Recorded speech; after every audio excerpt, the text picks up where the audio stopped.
Great. So we need to look at what's the view we look for? Gallery. Gallery view, that's right. Perfect. Great. I'm so excited to have you on the show again. My pleasure to be here. Yes. As you can see, I'm bursting with excitement. Yeah, so really, really nice to have you here again. For those who have not met Nicholas yet, Nicholas is the number one, the author of the number one Amazon bestseller, Your Soul Contract Decoded, which is a book on, it's a numerology, but we will actually put all the all these details in the end. I was thinking this today, Nicholas, I think I'll put also not just your link for knowing more about you, but also the book, because I had some people asking about that. So I will put that in the end. All right? Okay. Great. Okay. So thank you for joining again and making a commitment. And thank you everybody for watching, because this is going to be great. Now, love. This is a big subject, okay? Do you want to just do a short bio, Nicholas, for those who have not met you before?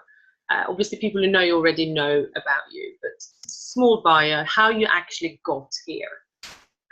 We can do that, yeah. I was born in New Zealand, and I started my spiritual journey about 30 years ago, and I studied a lot in America with my teacher, Frank Alpa, and then I came to England in the 90s and have been here ever since, helping people with the Centre for Conscious Ascension to discover their true purpose in life, understand how to get there and break through all the karmic challenges they face, embody their higher consciousness and express that divinity, that light in this reality to create a better world, to help us ascend to rising consciousness. That's me in 1 minute. Brilliant. Perfect. Okay, no, that's really great. So today we're in the second part of four episodes that we're going to stream here. So we're talking about love today, and it's a big topic, right? Because we can look at it from different points of view, but we are going to talk about love in the sense of the energy today, and how that energy can help us in the ascension process. So in that context. All right. So when we talk about the vibration of love, maybe we should just explain a little bit. I'd like you to explain about the vibration of love, because as any other emotion, it has like a vibration, you know, it has a feel to the energy. And could you just explain this? Could you explain this in a deeper way? Well, love is the glue that holds the whole universe together, really. Mm-hmm. I mean, there's one, in the Ascension model I use, there's one great soul having an experience of itself through many different embodiments. Mm-hmm. And the glue which connects us all is love. It's God, really. It's just that mutual attraction mm-hmm. to mm-hmm. all the different parts of ourselves. And we have journeyed here to this reality to experience being separate from that love, separate from God in a non-religious sense, from that pure love of source. Mm-hmm. And our journey here is to become conscious of and clear and break through all the barriers to connecting to that one love that we all are ultimately. Mm. And that's down to us being in a human form, in separate male-female bodies and love relationships, where we are seeking ultimately to connect to the divine through another. We are moving from one male or female polarity, which is just temporary, because souls are androgynous normally, with an orientation with either mainly male or mainly female embodiments. But we're actually seeking connection to unity, to home through a quite loving relationship. Because if we get clear enough of all the ego programming, and both of us are both partners, are transmitting love to each other, then it feels like we are home. And so we're actually seeking source, we're seeking home with love. And that's not just in love relationships, but it's with our children and our friends. We're seeking that oneness overall. That's what love really is. And when the other thing I was thinking, because when we talk about love as a vibration, this is the glue you were talking about now, holding us all together, polarity, puzzles, finding, wholeness, basically. Could you talk to us a little bit about the different levels of vibration and how love? I wanted you to talk a little bit about the different, if you can measure it. Yeah, we can talk about that. I'm just going to share the screen here with a graphic. But more from like a technical, more scientific perspective. Yeah. Yeah, if you can share a little bit about. Yeah, we can talk about that. So there's a very famous book called Power versus Force. Yeah. By an enlightened master called David Hawkins. He only passed a few years ago. And he created this scale of consciousness, which is very famous. This is the scale here. Mm-hmm. And he used kinesiology to muscle test on a logarithmic scale. Here, the scale here, thousands is like Christ, Buddha, or Krishna. And 0 is like probably an amoeba, sort of very basic single cell creature. And he muscle tested where you check if the body goes strong, something's true. If it goes weak, then it's not true. And what he did is he took all the core human emotions here, and he basically muscle tested thousands of people, and he came up with a scale. So there's a key point here at 200 where it's a level of courage or integrity, where below this you can't speak the truth. You're in low frequency emotions like shame and guilt and apathy, etc., grief, anger. Above 200, you are in integrity, and you have these high frequency vibrations like love, joy, which is actually unconditional love, peace, which is actually also truth. And this is where the avatars hang out. And we have reason, which as far as the mind can go, acceptance, etc. So this is actually a measurable scale. Mm-hmm. So you might ask, well, how do we get down to here? Well, we get down to here because we feel separate from the love of source or God here. So we go to these low frequency emotions which seem very real in our ego. And then the idea is to start down here and gradually work our way up in consciousness through a lifetime. It's usually very slow unless you're on a real powerful spiritual path. And love sits up here. This is just pure love, but this is unconditional love here, on top here. And we move up and down on the scale depending on where we are on a given day. Yeah.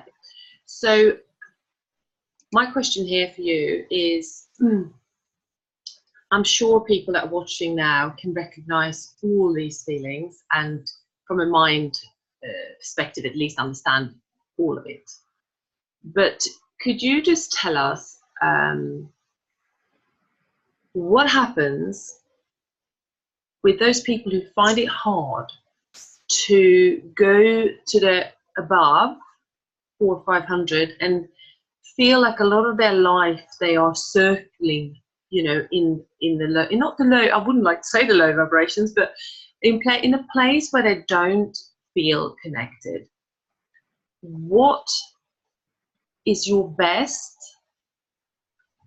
taken advice right here to do? Because everyone now watching this is going to go, well, I want to be up there, don't I? I want to be in joy and, reason and unconditional love, but I'm not feeling it all the time. Well, all of these different feelings which are in us, which are a product of the way our soul builds our ego, it's a product of our upbringing, genetics, and taking on what our ancestors have, are specific programs. Okay, so the key to changing these programs is to bring consciousness to them. So this is the program in red. We have the desire to, willingness, desire, and courage to change program. And this is bringing feeling consciousness to a program here. This is the blue stuff. Because if you can feel something, you can heal it. Yes. And so we actually have to feel our way through all the layers of ego programming so that we can actually transform it. And the soul just wants to have that experience of going from one state of, say, anger or pride or whatever, grief, to being clear of that. And it's the actual visceral embodied experience of that which it wants. So it goes from one state to another, from a lower state of consciousness to a higher state of consciousness. And if we actually cleared all of our programming, then we would eventually become enlightened. It does take a while, though, many lifetimes. But that's the idea, is to rise in consciousness, to rise up the scale by feeling our way through all these programs, and obviously using healing tools well to do that. And we gradually move up the scale over time. But it's usually very slow, but it's sped up now for a lot of people. We're trying to go up the scale over many lifetimes to get back to enlightenment, to get back to pure love, where there's no sense of being separate from anything. Whereas down here, it's very heavy energetically and emotionally, because we feel very separate from all this, and we're totally falling face first into the stuff. So this is where we can feel very tortured by life. So for those who want to get going, or are actually thinking, oh yes, I want to do this, what would you say in the beginning it's a little bit more heavy duty, and then it's easier? Well, the first thing is to accept what is. Most of the time our ego wants to avoid emotional pain, so it will deny what is there. It will numb out what is there through addictions. It's the last thing the ego wants to do is feel anger or feel grief. It's an avoidance, basically. And also it judges itself a lot, which also locks these programs in. So it's about just accepting, yes, I'm feeling apathy or grief, and just accepting it. And letting go of the judgment of it. Because once you do that, then it starts to loosen up the programs, and they start to transform. And if you can bring feeling consciousness to them, you can start to change them with the appropriate help and tools. And you start to rise in consciousness. But most of us are pretty much used to looking at our neighbours, at everything in our life that, that's wrong. And so because we're focusing on it, we just get, by the law of attraction, more of it. I did that for many years till it was pointed out to me. Yes. That's what I was doing, and I was a bit shocked. I've been on this path for 30 years, and I'm actually looking at my neighbour, at all things that are wrong. Yeah. It was a big day when that happened. Yeah. So when we focus on the things that we don't want, we get more of it. We get more of it. Yep. Yeah. So the key is to always focus on going higher, in a way. Focus on what you feel yourself through that. Yeah, focus on what you truly desire, even though it may seem unreachable. Yes. But then be conscious of what is coming up in your face in this grounded present moment. I'm feeling jealousy. I'm feeling anger. In fact, I'm feeling deep, silent anger, and I can't even express it, but I know something's not right. So I'm not talking to that person or whatever going on. Just be with it. Yes. But still focusing on where you want to go, because when you focus on where you want to go and rising in consciousness, all these lower frequency programs in the ego will start to show themselves to try and stop you getting there, because it's the job of the ego to keep you separate from love, keep you separate from oneness. The ego is trying to trick you. Well, that's the nature of being in a body. It creates a sense of you're separate from God, the Godhead. And so what you're doing when you focus towards it, it will try and stop you. But then it allows you to flush out all these other programs which you may not have been aware of when you start going for what you desire. So actually, if you keep doing that, focusing on where you want to go, truly go, it's in your heart, and you clean up the programming on the way as you go, then you're probably going to get there. If you work at it enough, there's a good chance you'll get there, and your life will be completely transformed progressively as you do that. So the key is to keep on focusing what you want to manifest. What you want to manifest, what your desire is. Yeah. What you desire, and the ultimate desire really is to be one, to be home at source. Yeah. That's the ultimate desire, because it's the yearning of the soul, and that's actually how we get home. That journey of looking for that special thing, or ultimately oneness, is the purpose of life. Exactly. It's the purpose of life. We're little sparks of the Creator, living, acting out creations for each of our individual lives. That's actually what we're doing. Absolutely. Each having a unique journey through the scale of all these different experiences, which is how the soul learns from this visceral embodied emotional experience. Wonderful. So, can you talk to me a little bit, or to us, about, I think we're finished with the diagram, aren't we, in that sense? Yeah. If you could talk to about the unconditional love, that, because if we define love into conditional and unconditional, I'd like you to explain exactly what the outcome and what you create with unconditional love. Unconditional love is where we just accept what is exactly as it is, without judgment, without being bad about it. It just is. We just accept it. And that's very hard to do as a human being because of the amount of ego programming we have. I have brief moments of it myself. And conditional love, which is a bit lower on the scale, is where you get my love if you do this. Yes. If you know, your kids, if you eat your meal, or you do this or do that, and it's conditional love, and people can feel that. But when we just accept people for who they are, which is very challenging, especially if we've been in conflict with them, then people unlock and relax because they just feel accepted. And it's very rare to feel totally accepted for exactly who you are on earth. We're always filled with ego's judgments of ourselves and others. What actually comes to me here now, because I think everyone watching could probably say, yes, I've been there, or, you know, I recognize that. Just come to me here, actually, there is a big part in this, of being, just being in what is. Also, I'm thinking about forgiveness, because it's almost like you'll let go and forgive the event. You release yourself, and then you can kind of give unconditional love. Because if you still have an attachment to, you know, the person or the event or whatever, it's hard to give unconditional love, right? Yeah, that's a tricky one. The thing is that when someone, quote, does something to us, and we feel they've done something to us, and we feel a bit like a victim, our ego points at them and say, you did this to me. So we're a long way from forgiveness. That's what I mean, yes. So can we collaborate on this? Because I think for people to understand unconditional love, you have to almost get to forgiveness in a sense before you can just be there, right? Well, it's about starting to realize that actually, by the law of attraction, I create my reality in each moment. So therefore, I attracted and created that person to do this thing, quote, do this thing to me. Therefore, there's a program in me which created it, which triggered. So why is that triggering now? And so that I can be conscious of what that program is, so I can transform that. When we realize that we totally 100% created that, then we start to let go of the attachment to being a victim. Yes.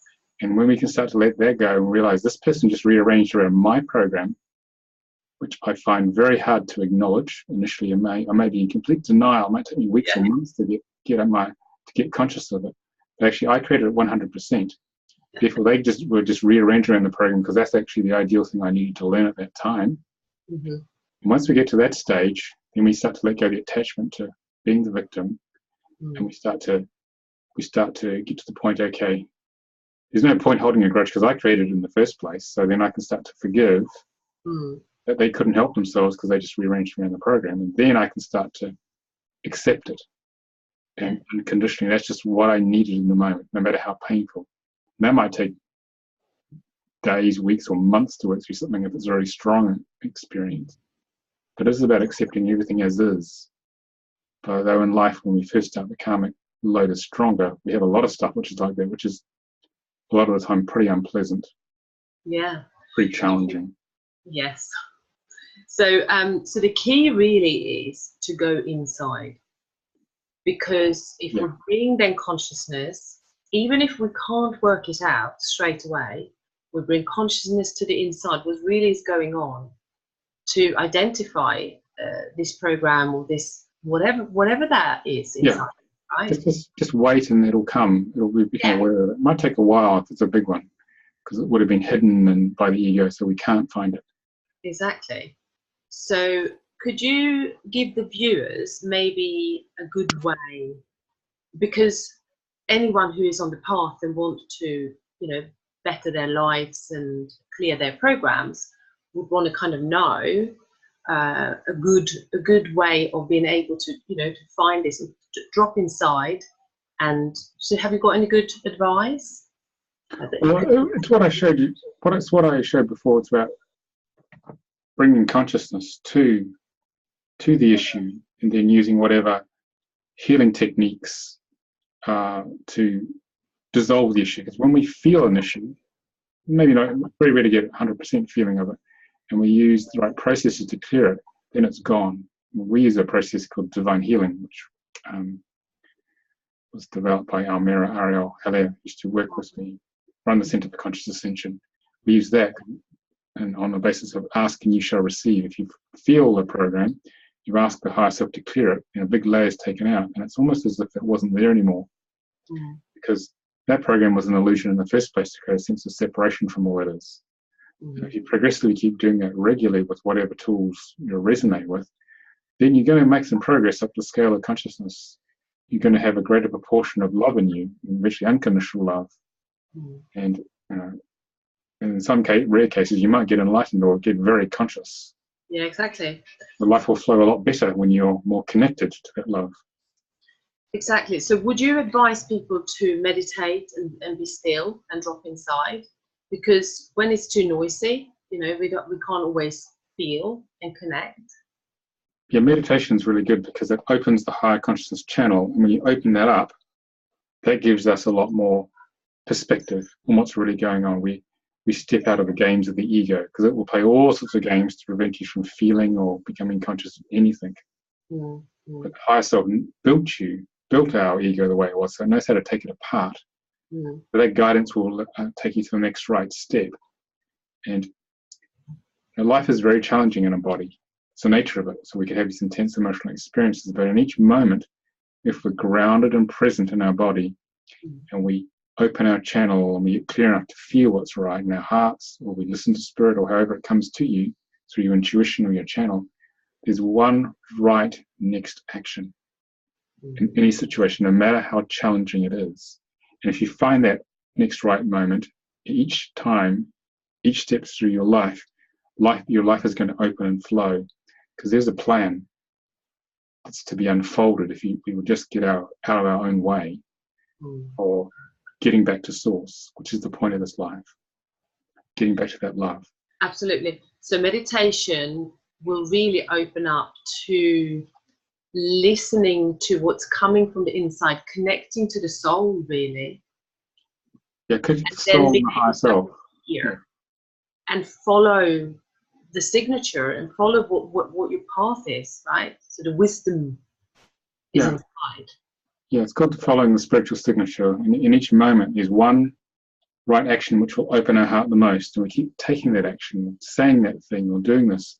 We listen to our spiritual guidance. Life will unfold in a very beautiful way, not the way the mind thinks it will, probably an even more exquisite way. It'll unfold for us, and that's where you are flowing with the love of your soul in each moment, where you don't know what you're going to do or say next, but if you flow with that, life gets pretty amazing, pretty fulfilling.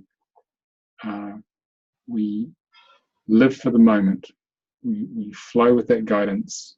We detach from the materiality and that illusion in this reality, and we get a lot happier. Yeah. So get get the mind out of the way, really. It's a bit of a nuisance at times. Yeah, we need the mind, but if we can have a no mind in meditation, if we can empty the mind, it's even better. Yeah, then this is a very good way of feeling and recognizing and connecting to your own inner knowing what you're supposed to be, what you're supposed to be doing on your next step. Trusting ourselves, trusting what opens our heart the most is the most powerful guidance you can have. If you obviously you've got to get clear enough emotionally to be able to do that. As you start to do that, and life will open and flow, because ultimately the love of our soul, our higher self, is the ultimate authority of knowing what is best for us. No matter what anyone says and what any other expert says, we've got to open to that flow, then life will happen, and not give our power away to others. Obviously, you may ask for advice, but you've got to go to workshops or private sessions, whatever. But in the end, you've got to make your own decision, but be clear enough to open to that answer that's going to work for you. Yeah, what actually comes to me, I remember, this is probably 20 years ago. I have always meditated, but there was a time when I meditated intensely, and I actually remember the mind getting in the way a lot. It was so hard to do it. And what I want to say here, actually, to the people watching, because there might be some people who doesn't meditate, who have not tried it yet, it gets easier, right? So the more we do it, then the more, because it's easy for us to sit here and say, yes, I can connect to my soul, I get downloads, but not everyone does it. So when somebody feels blocked in this way and feel like I can't meditate, or I find it really difficult to connect to this part of me, what would you suggest to do so that you don't feel disheartened, you know? It does take practice initially when you meditate, because it's a new thing, and it's a threat to the ego's control over us. So you've got to persist, really, pull yourself up by your own bootstraps. So a mixture of meditation and some sort of self-healing, receiving healing for the issues that meditation will trigger, because you're embodying higher consciousness, you're bringing that in. So clearing the patterns that come up emotionally on the way is a good place to start. But having what's that? Address what's coming up. Yeah. With whatever healing techniques or clearing tools that you have. Yeah. So you got to make a start, and having a regular spiritual practice is good, because we're very habitual creatures as humans. So if we meditate 3 times a week and we keep to that, then you're going to make some progress. Yes. Yeah, exactly. It's like, again, like the athlete, if he's going to run the marathon, he's going to practice a lot. You've got to get fit spiritually. Yes, you've got to get fit spiritually. And you'll get results. You'll get results. Yeah. That's guaranteed. Yeah, that's guaranteed. Cool. Yeah, eventually, yeah, everyone's different. Everyone has their own unique path of awakening back to love, back to source. Cool. Okay, so when it comes to ascension, because this is what we're going through, the earth and the inhabitants, why is it actually love that is the very key? Because there's lots of other good deeds that can be done. What is it with love that is the ultimate key to push through, to move through? To ascend. Well, as I was saying at the beginning, it's about seeking that oneness, that ultimate love of source, that sense of home.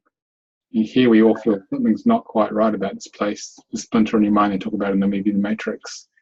It's because it's separate from home, from that pure love, and we are seeking that. It's just like homing pigeons. We're just looking for it all the time in our relationships, looking for fulfillment. We want to be in nature.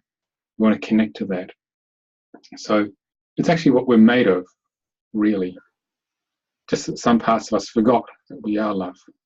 Yeah. And that becomes our separation programs. It becomes our shadow, our darkness. But ultimately, it's all love. So we just want to grow. Every time a soul incarnates, it's aiming to increase the proportion of that unconditional love in its makeup. When it embodies, and it progressively does that to the point where it heads back to source and it goes home after many, many lifetimes in many dimensions. So yeah, it's our beacon. And it's the mechanism how everything's ultimately held together, really. So what comes to me now is that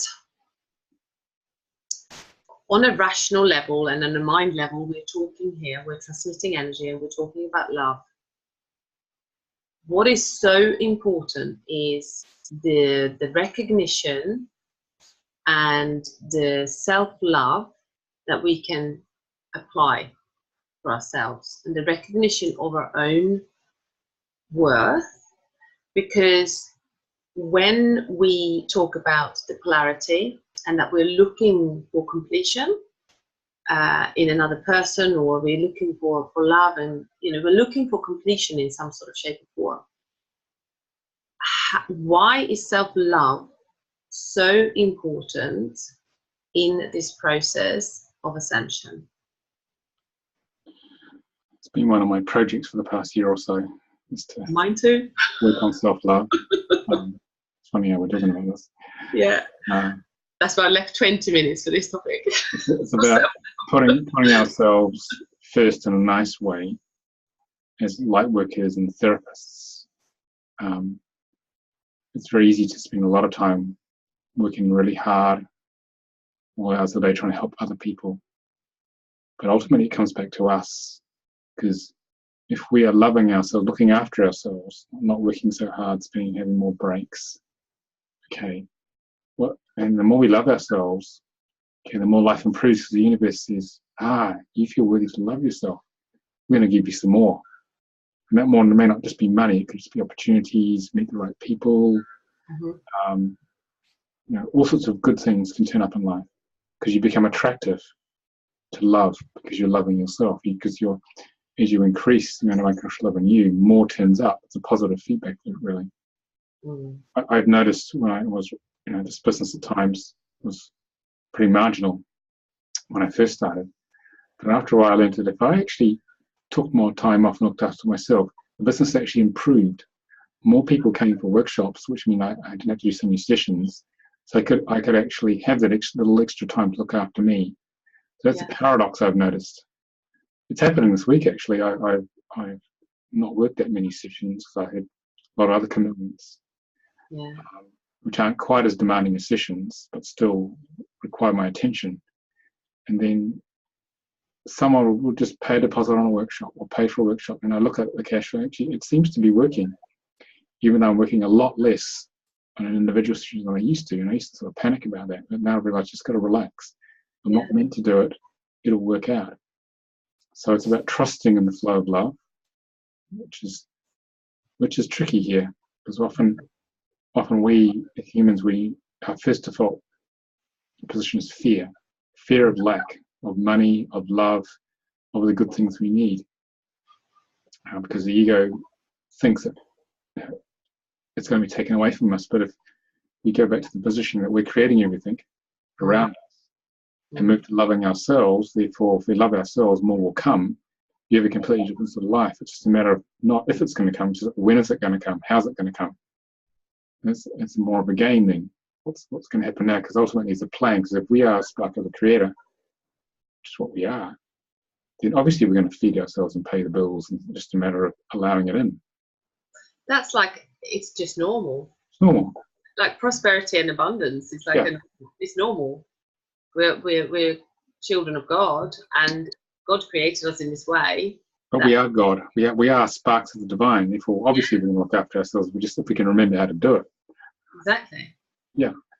So when we apply a lot of self-care and love, it sounds most people know what it is, but maybe some people don't really know exactly how to apply self-care and self-love. What would that be? What's a good way of looking after yourself? Not just from actions, but actually the way you're thinking about yourself. Yeah, I would say it's about connecting to high consciousness regularly through meditation. Not working quite so hard, making more space. Well, that's challenging in the West, making space for friends and family and loved ones, creating quality, grounded, present time with those we love. Because that's more precious than anything else. Our relationships are the most important thing. and yeah, feeding ourselves good food, organic food, you know, having a nice environment to live and work in, and just doing things which open our heart, not doing things, stopping doing things which close our heart, which is what a lot of people have to do for work, for example. That's loving ourselves. So actually paying attention to how we treat ourselves, really. Pretty much, yeah. And the way, what about, because I'm sure a lot of people can relate to negative self-talk and the chatter in the mind. That's not very self-loving. So how can we bring that, change the story? Well, that requires being present with what's coming up, but getting at the underlying programs and ego agendas and traumas and whatever else the ego is carrying. And that requires healing, receiving it or learning how to do it on yourself, really, to basically gradually. Yeah, I mean, I've been doing something I've tried lately is I've been doing a lot of journaling. So just sitting in meditation first and let whatever is bubbling up come up, because then you're allowing this space to whatever. And sometimes things that come up, actually, I didn't even know was there. So I think it's allowing it, giving that space again, isn't it? Yeah, well, it's meditation. Creating space for ourselves, because we're usually so busy, driven by the fear of not enough money, especially in the West, where the matrix is built. But if we were just still and create space for it, all the good stuff, not just only money, starts to turn up in life. And the other part of it is we get very attached to things being a certain way. We must have so much of this and that out of fear often. So letting go attachment to what we feel we need and just being open to what the universe decides to send us, or we at a high level want to send our way. And then that's how magic happens. That's how we have a more magical life. That's how we become more fulfilled, because if we're just open to the universe, then some pretty interesting stuff turns up in my experience. So again, letting go of the fear, connecting to unconditional heart, your unconditional love in your heart, to bring the vibration up, and then allowing higher consciousness to flood in, addressing the programs, and keep doing this. It's like a muscle. Keep peeling the ego onion. I use divine healing for that. I just keep peeling my onion all the time. A lot of onion skin, but it's been worth it. Oh yeah. Much more fulfilling life than it was, say, 12 years ago when I started using divine healing, 13 years ago. Yeah, no, it's changed many people's lives. There are many healing tools out there, but it is exceptional, I must say. So what comes to me now as well is that, so if somebody is in a situation and they don't feel like there is enough space or room to apply this, because ultimately, now when we're talking about self-love and about us being still and connected and with ourselves, some people might say, oh, my life is so busy. How do I do this in the best way? Because if this is the key, obviously that needs to happen.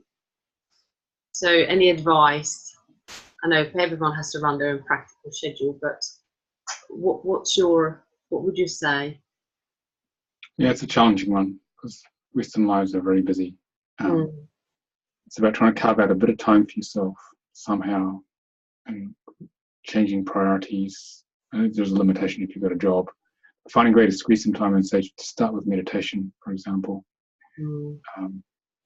Could just sit in the lounge for half an hour, doing nothing for a change, rather than switching the mobile phone off.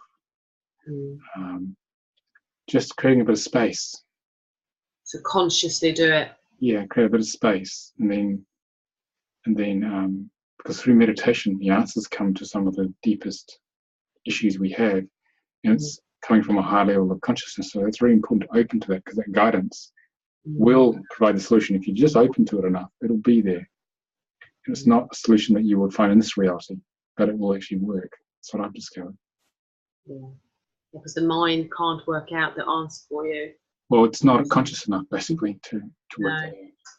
So if we're too busy and too distracted, it will be hard, much harder to find the answers. Yeah. Yeah. Okay. So surrendering and opening to the wisdom of higher consciousness. And everyone has got it. It's all there if you just got to learn how to use it. It's all there. So I'm going to check in now. At the time it's like 1:45.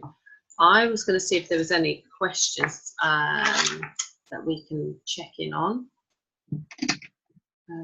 Hopefully there's lots and lots of questions. I'm going to check in on Zoom first. Okay, there's no questions on Zoom. So Zoom participants, please put your questions in. They can be personal. If you don't want me to say your names, I won't. So if there's some things that you'd like to have, answered, please put your questions in. Facebook viewers, yes. Okay, great. So we've got some comments. So I'm going to start on Facebook, which means that Zoom attendees has got a little bit of a minute to get their questions. Okay, so what we're saying here, there's lots of comments, which is good. So Angel Place is saying that, we are fascinating to listen to. Oh, thank you. So Fiona says the self-trust is a tough one. So we touched on that already, didn't we, Nicholas? About the self. We can talk about that. Yeah, it requires. To trust yourself. Maybe we should talk a little bit about the trust, because again, if you don't feel like you can trust your own judgment and trust your own channel or trust your own downloads, if you call them that, what do you do then? We've got to clear the issue behind the lack of trust. It's usually some event in childhood or something like that. Something happened where your trust was breached, and therefore you don't trust again to the same degree. It's actually clearing that out, and trust gradually returns. It takes time. It takes time to do that, and it more so will take people to take a risk at times to trust something may happen, and we have faith and trust that will happen, then it usually does.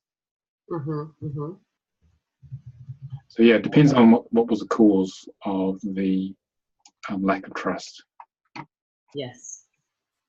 Okay, cool. So let's see what else is on here for questions. I will have questions for you otherwise.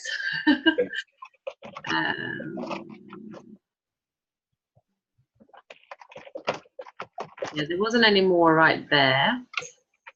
So no one on Zoom just yet. Somebody's raised their hand.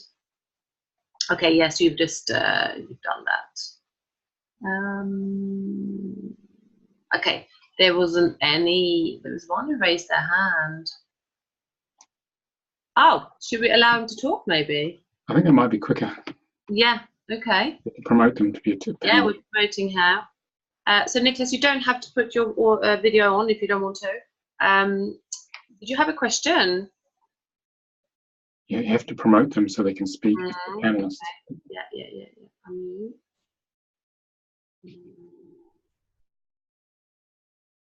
So what do I do there?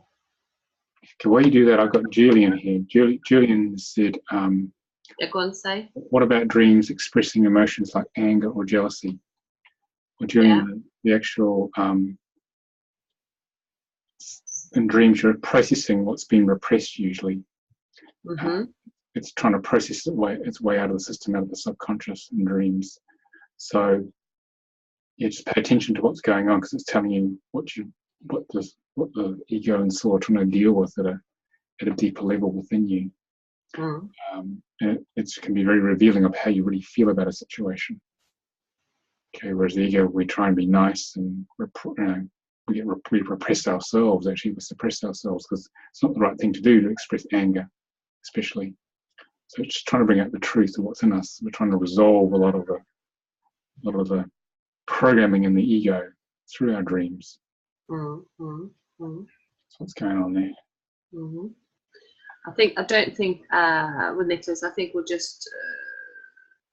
I don't think he wants to answer a question or ask a question. So I think I'll just remove that for now. How do I do that? Hide.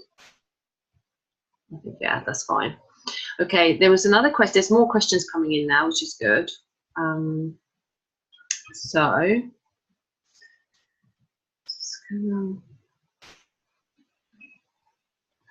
So Kevin says, I have a bit of surplus of fruit flies in my room at this time due to the 3 of my plants, and I've spotted a few during this webinar. What's that all about? I think he's asking if it's karmic. It probably is a little bit. So. Okay. Is it karmic? Yeah. What about the next one though? Yeah. How do we find the best higher guide if we want to approach the avatar levels? This is Peter's question. Peter, thanks for attending. Approaching the avatar level takes a long time. It's about working with what is in the moment, and your spirit guides are upgraded on an as-needed basis. Mm-hmm. It's very much about working with what is, not with trying to work out with the mind, which is what we do a lot in the West, or what we'd like to happen, but working with the now grounded moment. Mm-hmm. That's the key.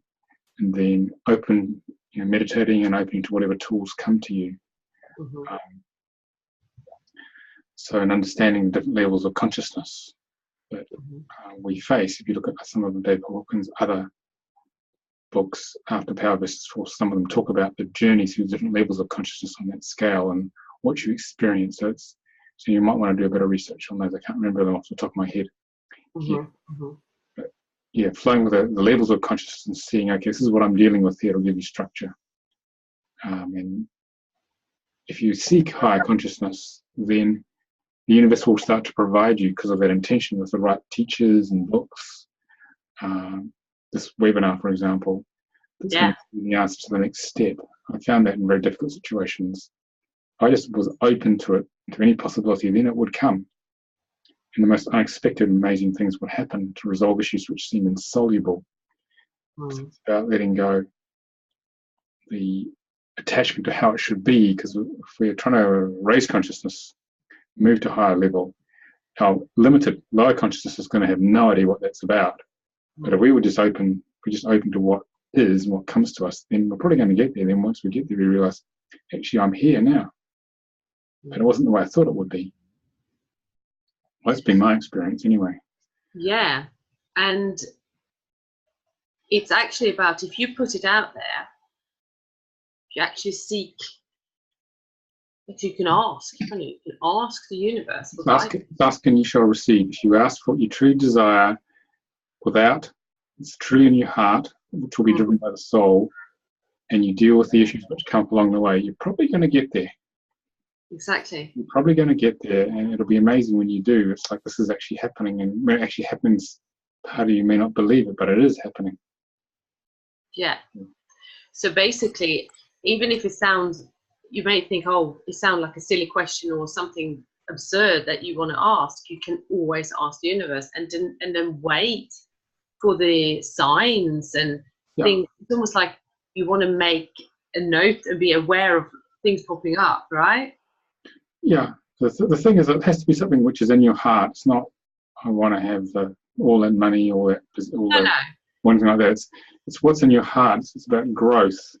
It's real growth, exactly. Yeah. And if it's alignment to where you want to go and you clear enough stuff, you will get there. It's just a matter of... I have... oh, Nicholas is talking, so I don't know if that's... yeah, I just wanted to share a short story, because for the last 2 years for myself, every time I've asked for a solution to... This is all to do with my own spiritual journey and my own mission to help other people. I have... oh, good, he's going to ask a question, great. It's always turned up.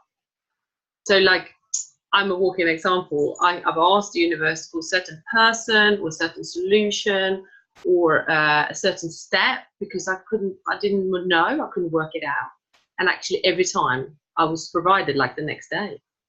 Yeah, so it is more simple than the mind will think. My mind will think it's like difficult, right? Yeah. So let's have Nicholas's question. So you just need to. Yes. Are you? So let's unmute you. Can I think I have to make him.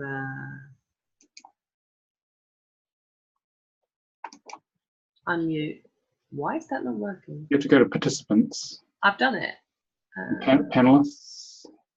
He is making panelists. Change role to me. No. Make co-host. Check on more. Maybe. I did. I just make him co-host now. It doesn't really matter. We almost finished anyway. Okay, here we go. We can speak now. Can we hear you now? Yes, we can. Hello. Hi, Nicholas. Hi. Hello, Nicholas. Nice to see you. Good. Right. Nice to see you as well. Yeah. You're not Scandinavian, can I ask? Yes, I am. I'm from Sweden. Me too. I'm Swedish. Yeah, just as you. Yeah. Cool. I wonder if Nicholas could say something about enlightenment and how he sees it.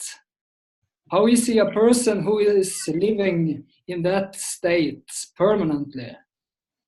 Well, it's a gradual state on the scale of consciousness. When you hit about 700, I think it is approximately,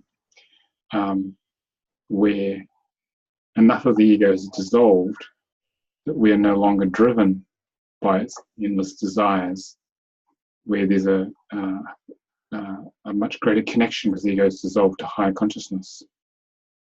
And that we become the walking, talking expression of higher consciousness. We no longer have any ego agendas because it's basically surrendered to become the servant of higher consciousness. And it's about feeling in each moment what is the next right action and acting upon that with love to serve others. Obviously, as you're getting there, you can have patches of that, then you're going to dip into being angry about something or whatever happens, as we're human, being in the human emotional soup down here. What eventually happens is that the people who become enlightened often want to withdraw from society because there's no need anymore to interact in the normal ego-based way because there's nothing there for them. They just want to stay connected to higher consciousness. So, yeah, it's not many people get there, but it is possible because it takes a lot of work to dissolve the ego, to get out of our own way, literally. So it's a state of bliss a lot of the time, but actually it's quite challenging on the body to carry that frequency, that real high frequency. Very challenging, apparently, because we're in a dense physical body and we're talking about pure love of God coming into us more activating in us. Yeah. But I mean, a person who is really enlightened, will he not have a bigger heart, so to speak? Yes, because when you have more love and a bigger heart, he will try to share it with all of humanity. This is what Christ did. In a much greater, expanded way. I mean, if you're all knowing, all powerful, you don't have that kind of state. You just want to hug all of humanity and show the love. Well, be the expression of love in form. Yeah, but a lot of the avatars and enlightened. Yes, but I mean, an enlightened person would like to withdraw from society and be like an anonymous person. That's the case for some of them, and a lot of people will choose to serve. When you reach that level and you have that love in your being, you are just pure love in form. I mean, it depends on the level you're at, because there are many levels of it, and you have people who choose to go out and help people in the world, and others who get to a point where they don't need to do that anymore. Okay, so it's variable. It's not just one state. It's a whole continuum, state of consciousness.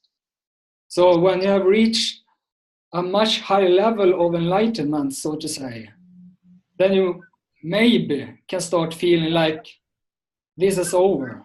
Now I would like just to withdraw more and more. Yeah, that does happen. If you read the David Hawkins books, he talks about the actual subjective experience. You can just sit by yourself and meditate and expand your love in that way. Yes, just that very presence will changes the world. Because we're all connected, we're all one. Yes. And just by sit there in total bliss and total love. Yeah, that could be enough to transform the world, just doing that. Just to share who you are in that kind of... Yeah. Yeah, okay. Yeah, that's cool. So, yeah, that's good. So, just what's coming through now is that obviously this is not possible for a lot of people. And even if, we like interaction with humans, right? We like relationships. So for all of us doing our own path and our own job, what does that look like, Nicholas? Because we all contribute. We talked about this last week, didn't we? That we all contribute to ascension and all contribute to clearing when we are addressing our own stuff. So what I think I want to point out here is that the end goal of enlightenment is not always, the point. The point is that we are doing the work and helping the people that are close to us. They're doing the same, right? Because this is like the domino effect. Yeah, when an enlightened being raises the frequency of millions of other people. So the more conscious you are on the scale, the greater number of people you will affect. You will raise in frequency. So, basically the more conscious you get, the bigger the impact. And that could just be sitting in your room meditating 5 hours a day. That changes the world. Yeah. And for those who doesn't, they can still help to change the world by doing their own work. Yeah. Right? Yeah. Mm. We have a question from Kirsty here on the chat. She said, on the vibration scale you showed us, Nicholas, we are looking at our state of consciousness based on the most amount of time spent in these states. Obviously, everyone gets angry sometimes, and as much as we can look at the trigger, are we able to start loving ourselves in spite of the lower vibrations we express? Surely that would bring our vibe up again. The last bit, yes, yeah, because we go up and down on the scale. It's not fixed, but we sort of have a set point usually which we're on. And on the first part of the question, we'll sit at a certain point, and then we gradually rise up that scale over time. Okay, often for most people it's only a few points on the scale, but if you do a lot of work on yourself, it can shift a bit more than that. But it does take many lifetimes to move up it. So all this is a mechanism for understanding why humans behave the way they do, why the world is the way it is. Why do some people do horrible things in their own consciousness because they cannot help themselves? And why do others choose to serve the world? Spread love, as you're talking about, Nicholas. Is because they understand that's the only thing you can do. Have compassion and share love to create a better world for everyone. So it just depends where you are on the scale, really. And so basically, people can't help themselves. They'll do what they're going to do, and that's where they are because of their state of consciousness. So it brings us back to the title of the show today, really, how love transmutes everything. Yeah. And so moving from fear is just a program of the ego, which feels more separate from all that is. But going into the fear, and eventually you'll get love. Exactly. Clear enough with the fears. It just takes a bit of time. So, Nicholas, did you have any more questions for now? Not now. That's all right. So I'm going to mute you now, and I'm just going to check now if there's any more questions. Can you send more questions in the Zoom webinar chat, Nicholas? Yeah, Julian has got a question here about how to release strong emotions about things not being fair. That'll probably be a a karmic program built into you by the soul, Julian. Probably a lot of past life stuff around that, things not being fair. So you need to probably address the past lives around that, plus the sense of injustice or whatever you feel, or sense of judgment of others when things aren't fair in this life. You want to clear that sort of pattern. We use divine healing for that, or whatever other program you use, EFT or tapping or whatever. Response therapy, some sort of therapy that gets it out. Great. Was there any other question there, Nicholas? Because I'm looking as well in the Facebook chat. Cannot see any more on. Hang on, there's a few more in here. Yeah, look at the. I couldn't see them. Okay, no,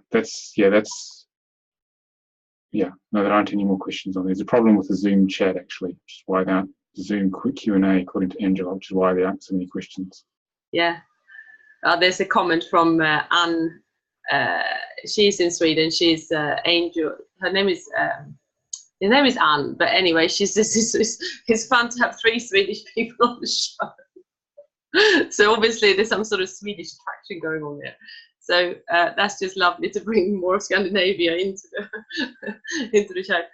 But I think now that was all. I looked again on Facebook. There wasn't any more questions. Last chance to ask questions. I think that's it. Someone's got a hand up here from what I can see.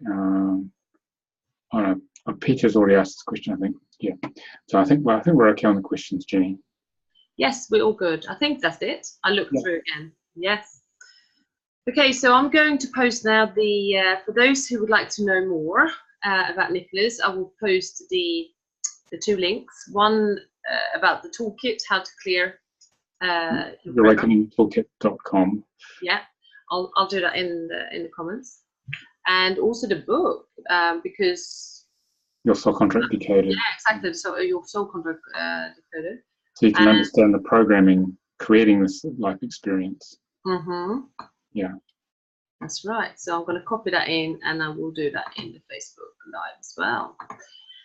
Okay, so wonderful. Thank you so much, Nicholas, for being here. Thanks for having me, Jenny. That's all right. I'm really, I'm loving this. So we've got 2 more weeks. So we've got 2 more shows, 2 more weeks. So next Tuesday again, for those who would like to plug in, and the Tuesday after. So very exciting. And you'll get the invitations. And those who signed up will get invitations again. All right. I think we round it up now. Okay. All right. Thank you. Thank you. For coming and all the questions. Yes, and thank you for the questions. All right. See you next week. See you next Tuesday. Looking forward to it. All right. Okay. Bye. Bye.